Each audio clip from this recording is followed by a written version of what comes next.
Bonjour à vous, j'espère que vous allez bien, que vous êtes en pleine forme. Et aujourd'hui, on voit 5 graines pour cultiver l'humilité.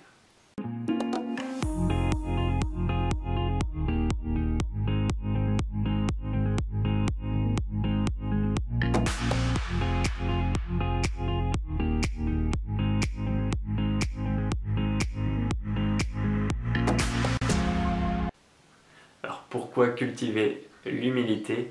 L'humilité vient contrer l'ego, cet ego qui peut prendre beaucoup de place des fois dans notre vie, dicter nos comportements et finalement nous éloigner de nous-mêmes, de qui on est au fond de nous, de gâcher un petit peu les relations et la qualité des relations qu'on peut avoir avec les autres et d'avoir la vie qu'on a envie d'avoir. La première graine pour cultiver l'humilité, c'est de relativiser. Relativiser par rapport à quand on a des projets, des rêves qu'on veut réaliser, ou qu'on veut une augmentation, ou tout simplement qu'on veut grandir dans la vie, et ben on a des fois cette petite voix qui nous dit est-ce que vraiment je peux me permettre de devenir aussi grand? Est-ce que c'est pas mon ego qui parle? Est-ce que c'est pas par intérêt que je veux faire ça? Et là, c'est de se dire, de relativiser. Je peux être grand tout en restant petit. Parce que par rapport à l'échelle de l'univers, si j'imagine tout l'univers, la taille de la Terre, l'échelle de l'humanité, tous ces gens qui se sont succédés pour mettre en place des projets, des rêves, et bien finalement, que je devienne même président de la République, et ben dans tout ça, finalement, je resterai petit. Et ça fait du bien de se dire que je peux être grand, je peux être immense à l'intérieur de moi, tout en finalement restant petit à l'échelle de l'humanité. Et ça fait du bien, et ça nous permet vraiment de respirer. La deuxième graine, c'est d'accepter que l'on n'est pas parfait. On n'est pas parfait, on a tous des défauts, on a des choses qu'on a du mal à mettre en place, on a nos souffrances qui reviennent, on a notre passé derrière nous, et on n'est pas parfait. On est pleinement présent avec toutes nos difficultés, et ben on peut se sentir nous-mêmes, il n'y a aucun souci, on les accueille, on les accepte, on n'est pas en train de passer notre vie à vouloir les cacher, et être dans l'humilité de se dire ouais, je suis pas parfait, il n'y a aucun souci avec ça, j'ai pas besoin de prouver des choses aux autres, j'ai pas besoin de faire croire à d'autres personnes que je sais faire telle ou telle chose, et je me sens bien avec mes imperfections, je respire, je suis heureux, je profite de la vie. La troisième graine, c'est de garder un esprit débutant. On a souvent trop tendance à se dire « Ah, cette expérience-là, j'ai déjà fait, je connais. Ah, ça, on m'a déjà expliqué, ouais, je vois comment on fait, je sais comment on fait. » Non, c'est de garder un esprit débutant. C'est-à-dire, cette expérience, je mets mes connaissances que j'ai dessus un petit peu de côté. Et je vais revivre cette expérience comme quelque chose de nouveau. Et je vais découvrir. Et peut-être que ça sera exactement la même chose et je vais valider mes connaissances. Et ok, c'est cool.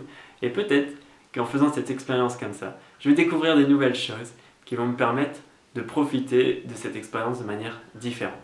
Moi, par exemple, dans la méditation, je connais déjà, j'ai déjà pratiqué, j'enseigne, je sais comment on fait. Si je reste dans mon savoir, et bien finalement, dans ma méditation, je passe à côté de l'expérience de tiens, qu'est-ce qui se passe vraiment en moi, là, maintenant, en ce moment. Pas tiens, je sais comment on médite, mais non, tiens, qu'est-ce que je suis en train de vivre, peut-être avec toute cette difficulté de rester concentré, cette agitation, cet agacement, et être présent à ce que l'on vit.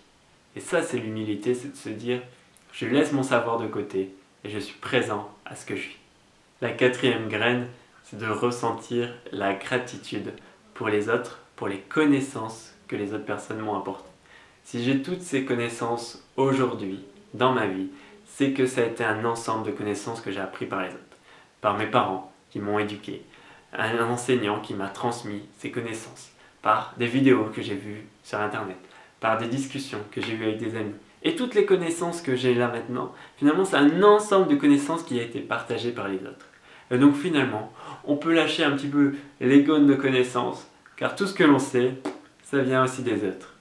Et donc, on peut respirer, et on peut lâcher les connaissances, et rester finalement dans l'humilité, et de partager ses connaissances, sans avoir cet ego qui dit moi je sais quand même. Hein. Non, sérieusement. Et on va finir avec cette dernière graine qui est un paradoxe dans cette vidéo, c'est de ne pas chercher à cultiver l'humilité. J'adore cette phrase de Gandhi qui dit que cultiver l'humilité revient à cultiver l'hypocrisie et que la personne humble n'a pas conscience de son humilité. Et en fait, quand on cherche à cultiver l'humilité et de montrer aux autres qu'on veut prouver aux autres, on a besoin de raconter, de dire aux autres « Ah, je suis dans l'humilité, je cherche mon humilité ». Et bien en fait, on vient juste cultiver notre ego, de vouloir le montrer aux autres. Pour cultiver l'humilité, il y a simplement à être dans sa difficulté, dans ses souffrances, dans qui on est au fond de nous, et d'aller plonger à l'intérieur de nous, sans rien de plus, sans rien de plus. Donc cultivez ça, et puis moi je vous dis à demain, partagez cette vidéo, mettez en commentaire ce qui fait pour vous que vous êtes dans l'humilité peut-être, ou comment vous cultivez votre humilité. Moi je vous dis à demain, partagez la vidéo, je vous aime, profitez de la journée. Au revoir.